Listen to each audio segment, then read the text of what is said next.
Bonjour et bienvenue dans Fort Accord, votre analyse d'après-film en compagnie de Michel, le spécialiste technique de l'émission. Bonjour Michel. Bonjour Michel, un plan inversé, un problème d'échiquier, un échappe. Et aujourd'hui Michel, on parle de The Thing, un classique sorti en 1982. Et deux sont préquels sortis en 2011. Et pas à dire, l'hiver commence bien. C'est pas moi qui vais dire le contraire. Dans les 5 premières minutes du film, on a déjà droit à 2 bourdes. À commencer par celle-ci. Il est inscrit sur la pancarte le numéro de la station scientifique où va se passer l'histoire. Oui, la station 4 donc. Exact. Pourtant, plus loin dans le film, écoutez bien ce que va dire Kurt Russell. Macready, pilote d'hélicoptère, station polaire numéro 31. Ah oui, station 31. Ah, bien vu ça. Mais alors du coup, l'erreur se situe au début du film dans le dialogue de Kurt Russell ou dans la version française? J'en sais rien. Moi non plus. Deuxième bourde, encore au début du film, voici une scène de partie d'échecs. Voici à quoi ressemble le plateau de jeu à ce moment-là. J'avance un peu. Et le voici quelques secondes plus tard, alors qu'il n'y a eu que 3 échanges entre l'ordinateur et Kurt. Une petite comparaison des deux. C'est moi ou aucune pièce est positionnée pareil? Vous avez raison. Il y en a même qui sont réapparus. Par exemple ce pion-là. Non, mais c'est pas vrai.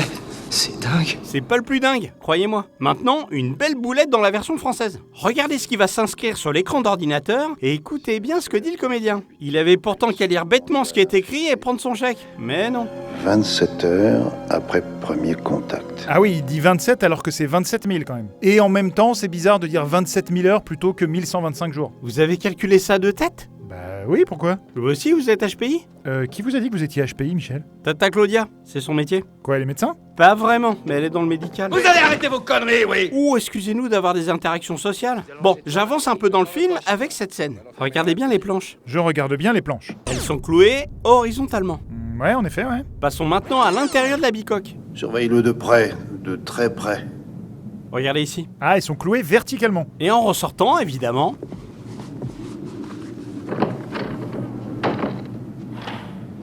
on les retrouve cloués horizontalement. Ce qui me fait dire que c'est peut-être tout simplement pas tourné au même endroit. Oh, y a encore personne qui me fera avaler de pareilles conneries.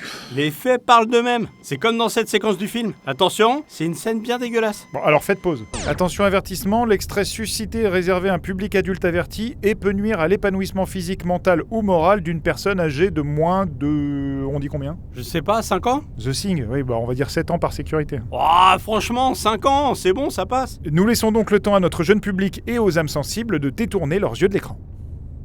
Ils ont eu le temps là? Ouais, je pense, ouais. Comme vous le voyez, le médecin a un t-shirt à manches longues et ses manches sont descendues et la victime de la chose a les yeux fermés. Et soudainement... Tu y es? Prêt? Là, il a les yeux ouverts et... Ah non mais sérieux là, Et Michel! l'autre a les manches remontées. Putain mais Michel, 5 ans? 5 ans? Mais vous êtes vraiment malade! Bah je sais pas, ma cousine Sophia elle a Et vous déjà... me faites plus jamais un coup comme ça. Je vais vous montrer un technicien, ça fera oublier tout ça. Attention, il y a un monstre dedans. Oui, alors du coup on interdit cette émission aux moins de 16 ans. Amis de plus de 16 ans, regardez bien au-dessus de l'épaule de Kurt Russell. Vous allez apercevoir la main d'un technicien juste...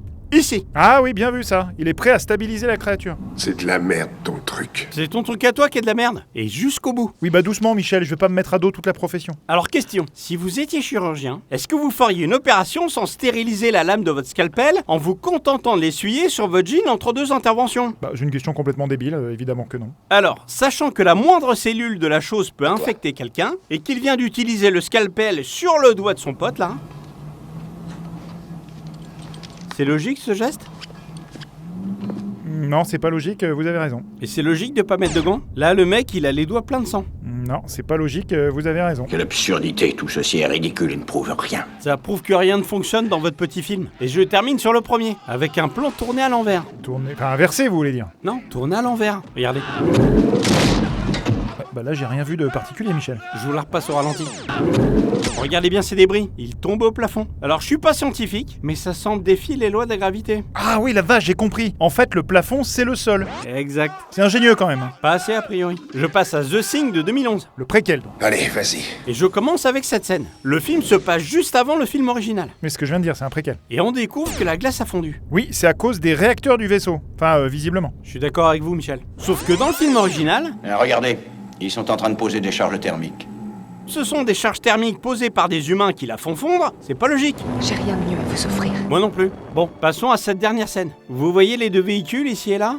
Oui. Bah, ils devraient être retrouvés par Kurt Russell et son équipe dans la suite. Sauf que...